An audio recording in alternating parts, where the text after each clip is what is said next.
Selamat pagi untuk kita semua. Perkenalkan, nama lengkap saya Maria Angelina Soo.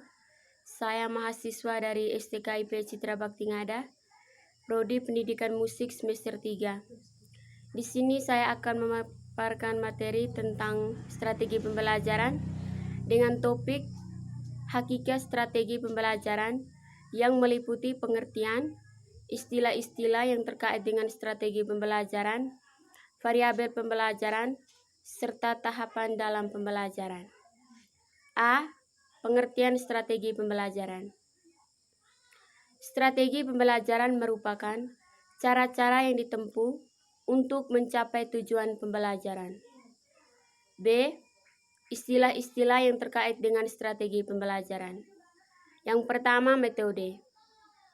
Metode merupakan upaya untuk mengimplementasikan rencana yang sudah disusun dalam kegiatan nyata agar tujuan yang telah disusun tercapai secara optimal. Yang kedua, pendekatan. Pendekatan merupakan titik tolak sudut pandang kita terhadap proses pembelajaran. Ada dua pendekatan dalam pembelajaran, yaitu yang berpusat pada 1. Guru, 2. Siswa. Pendekatan yang berpusat pada guru menurunkan strategi pembelajaran, langsung pembelajaran dedukatif atau pembelajaran ekspositori. Sedangkan pendekatan pembelajaran yang berpusat pada siswa menurunkan strategi pembelajaran discovery dan inquiry serta strategi pembelajaran edukatif. Yang ketiga, teknik. Teknik adalah cara yang dilakukan seseorang dalam rangka mengimplementasikan suatu metode. Yang keempat,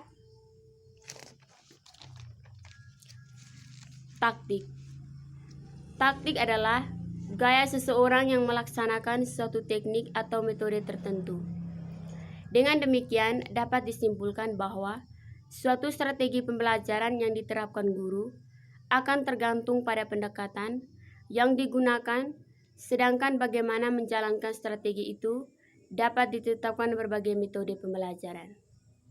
C. Variabel pembelajaran. Variabel strategi pembelajaran diklasifikasikan menjadi 3, yaitu 1. Strategi perorganisasian, 2. Strategi penyampaian, 3. Strategi pengelolaan. A. Strategi perorganisasian. Strategi perorganisasian adalah cara untuk membuat urutan atau mensintesis fakta, konsep, prosedur, dan prinsip yang berkaitan dengan isi pembelajaran. Teori elaborasi mendeskripsikan cara-cara perorganisasian isi pembelajaran dengan mengikuti urutan umum, yaitu 1. Langkah pertama dimulai dengan menampilkan optimum. Yang kedua, mengelaborasi bagian-bagian yang ada dalam optimum secara rinci. Menurut Regulit dan Deden, dalam melakukan perorganisasian isi pembelajaran harus memperhatikan komponen-komponen yang dijadikan dasar teori elaborasi, yaitu 1. Urutan elaboratif, yaitu urutan isi pembelajaran dari yang bersifat sederhana ke kompleks atau dari yang bersifat umum ke khusus.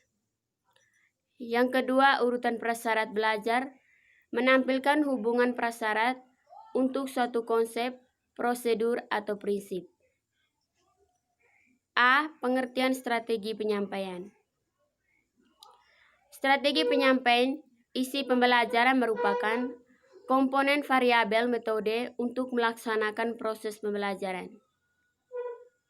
Menurut Degen mendeskripsikan 3 komponen strategi pembelajaran, yaitu 1. Media pembelajaran, 2. Interaksi siswa dengan media, 3. Bentuk belajar mengajar. B. Penyampaian informasi.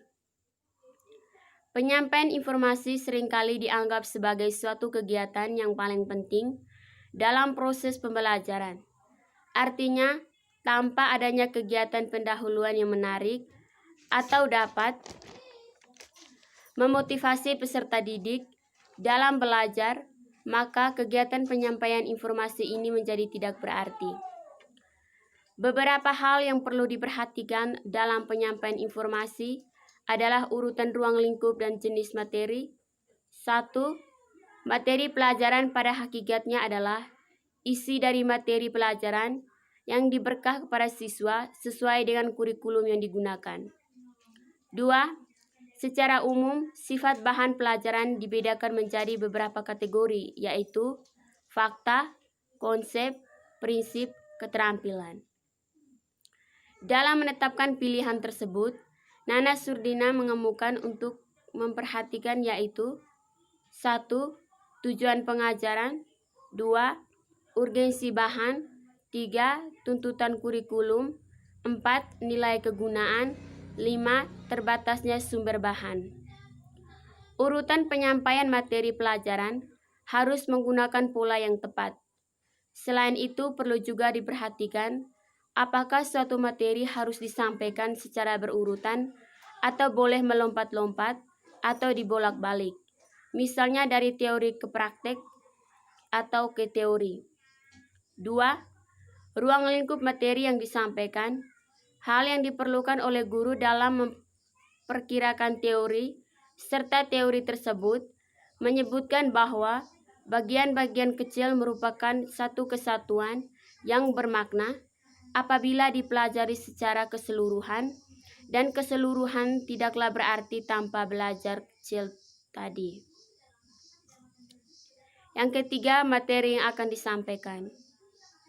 Materi pelajaran merupakan gabungan antara jenis materi yang berbentuk pengetahuan, keterampilan, dan sikap. Merrill membedakan isi pelajaran dibagi menjadi 4 jenis, yaitu fakta, konsep, prosedur, prinsip.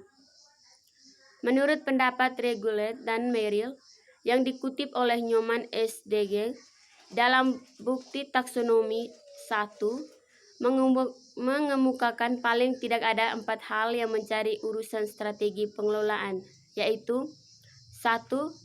Penjadwalan penggunaan strategi pembelajaran, 2. Pembuatan catatan kemajuan belajar siswa, 3. Pengelolaan motivasional, 4. Kontrol belajar. Tahapan instruksional atau pembelajaran.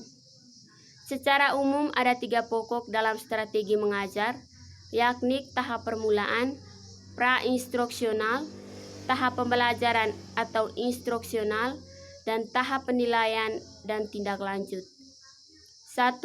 Tahap pra-instruksional adalah tahapan yang ditempuh guru pada saat ini memulai proses pembelajaran.